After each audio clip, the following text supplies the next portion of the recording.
talking about pain in just a couple more minutes, if you have it, Sure. I would love to get your perspective on the individual who, they've had the procedure. Now you mentioned 10% are just kind of never happy. They don't feel better. Maybe they have the same or worse pain after the procedure. The numbers that I've seen and that have been shared around are like 20%. Yeah.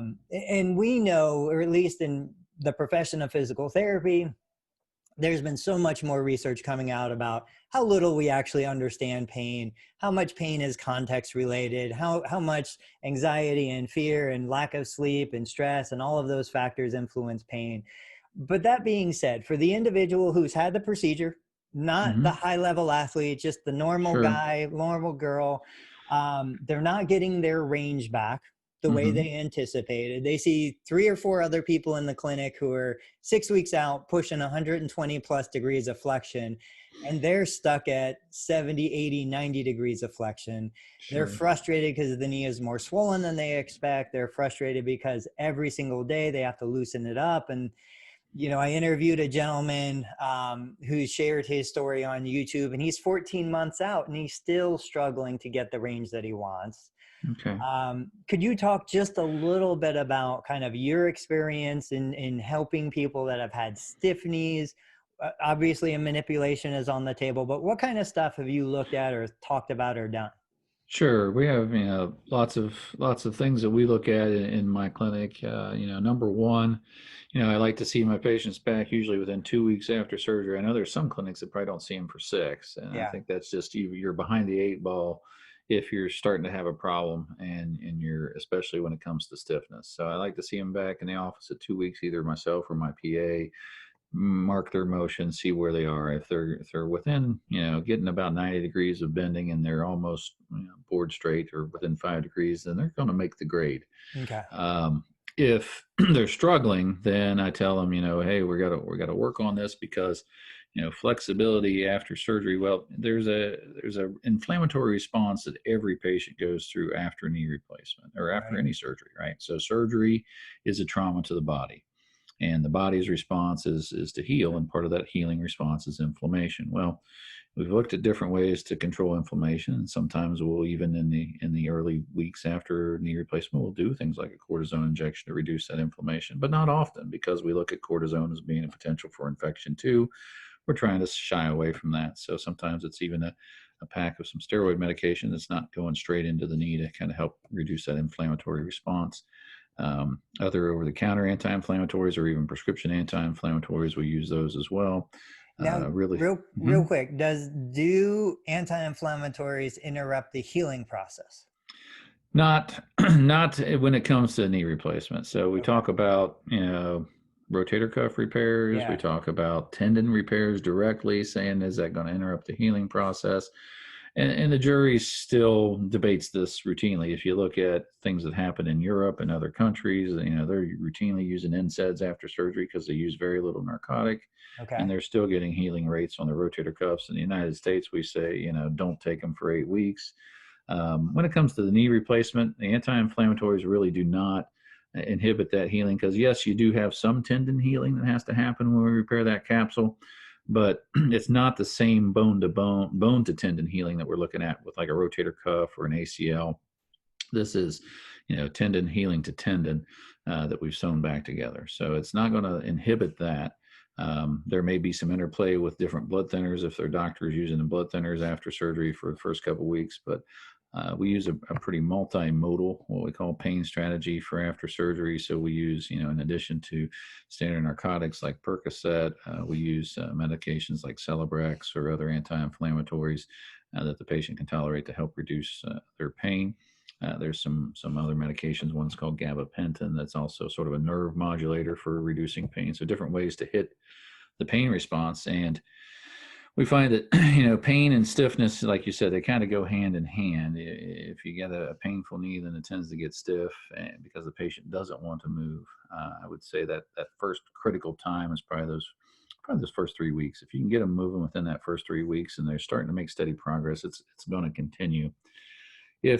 And that's usually why I see my patients back again around 5 weeks, because if by 5 weeks they're really not making the grade, they're not bending much more than 95 to 100 degrees, and they're not getting their extension, then we're starting to have that serious conversation about manipulation, because manipulating earlier Right. rather than later tends to have a much more favorable response when you look at some of the literature, because what you're really trying to do is break up that inflammation or scar tissue, and scar tissue really has lots of different meanings, but in our world it's basically stiffness in the soft tissues around the knee. So it's not that the implant itself isn't able to move, because we always check those intraoperatively to make sure they're going to be able to bend and straighten fully, before we leave the OR. It's getting the soft tissues to play nicely around the knee, which a lot of that work goes in therapy, where you're massaging the quad, you're freeing up Sure. the patella, trying to keep its mobilization so it glides over the femur. And So so let me ask you about that, because in the manipulation, so for those cases that do go to have the manipulation done, with me not ever being in the room, now I've been seeing a lot more photos, sure, a lot more surgeons snapping a picture and giving it to the yeah, patient to say, look where you are. right, Um, what is the actual feeling to you, the surgeon, sure. as you're moving that knee into end range flexion? Sure. So, basically what we're feeling is, so we certainly start checking where we're starting. So we start with measurements of their extension and their flexion, kind of where it will stop just naturally without me putting really any force to the leg. And then as I'm manipulating the knee, we start usually with just the flexion. Now, I'm a pretty big guy. I'm pushing hard, and what I'm feeling is basically a tearing. You can feel it, you can hear it. It sounds it's a little bit louder than Rice Krispies, so to speak. But it's a sort of a gradual, almost ripping Velcro Yeah. open sort of sound, and that's What what you're tissue doing. is that that you believe So is doing that? so what we believe that's actually tearing there is then capsular tissue within the knee. So it's not the tendon that's attached to the bone, because if it did, then we'd have to fix that. Right. It's the capsular tissue inside the knee that forms the lining. That's Right. what we really think, the synovium and what we call the synovium and the lining of the joint. So that's what's driving the stiffness, and you break that up. Now, as you see, yes, then we had to get you right back into therapy the next day for several sessions back to back. Other things we've used for this, in addition to the manipulation, are these ideas of called dynamic bracing. Gotcha. So they have some braces that will work on both extension of the knee and flexion of the knee that patients can wear at home. Yeah. They have a sort of a spring-loaded mechanism that patients kind of dial it out to where they can tolerate it. It's not necessarily comfortable. It's not supposed to be.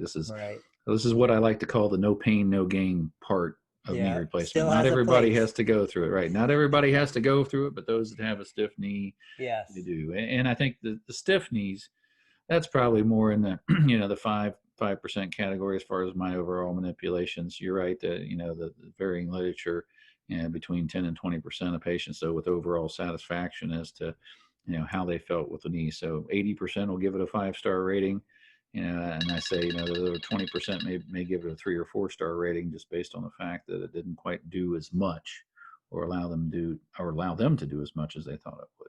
So let me ask you this then.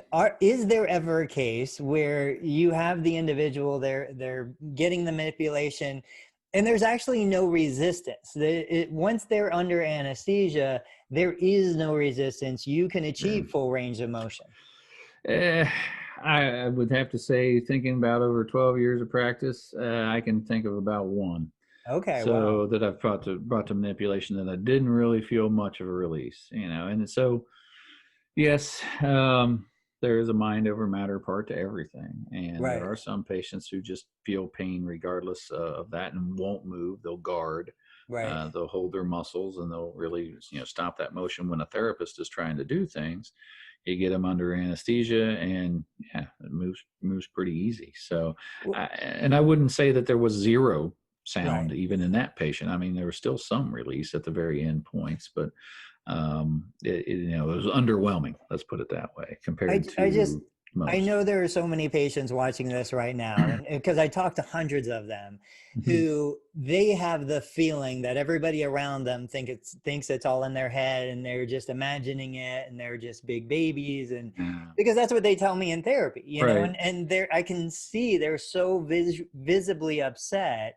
Right. And so I want them to hear it from you that no, there's actual restriction in there. This is Yeah. not something, it's like, I always say, it doesn't matter if I put a thumbtack in your shoe, no matter how much you want to step, you're not gonna step because that mechanical uh, tack is gonna hurt, you know? And so That's correct. I just see so many patients and continue to see patients who literally do everything right.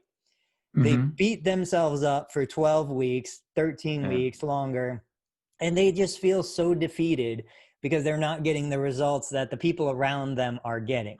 And then on the Yes. flip side, I see people who technically do everything wrong and they do amazing and they have, you know, great range of motion and they're back to doing everything and they think that they're the greatest person and they did, you know, they're better than everyone else, but it's not. It's so there are things that are in our control, but there's Mhm. also things that our bodies are going to do, you know, that Correct. we just don't have control over. And I think it's important for the patient to hear from the surgeon, look, I don't think you're crazy. I know this is a real restriction. This is what's going on. Does that sound reasonable? That no, that's absolutely true, and usually that is part of my conversation when we're talking about doing that manipulation. It's like, I know you tried, I know you did your best. It's not anything that you did specifically that led to this, or anyone did specifically. I mean, I've had patients over the years that have done, and we see it more often in the patient who comes back for the other side. Right. So there's nothing harder than doing the same surgery to the same person to the same body part and getting the exact same result. No matter Uh-huh. how many times we do the steps the exact same way and everything looks the exact same way on x-rays, as you've seen in rehab, they'll say, Sure. oh, my right knee's a little better than my left, or Yeah. I had easier time getting my range of motion on this side, but the other side still hurts a little more. And so it's hard to explain how that biologic response to surgery varies so much, even in the same patient, but it does, and it It does it does. every day, every time. So, patients that develop stiffness afterwards, I think the biggest advice is, talk to your surgeon, share your concerns, work with your therapist, and you put your effort in, and if they're going to do the manipulation, don't feel like it was the end of the world. Because honestly, patients that I do manipulate, usually when I see them back in the office the next week, they're already feeling better. Their Yeah. pain levels have come down. The ones that really need it, I mean, they notice quickly how much they're getting better versus where they were when they were stuck.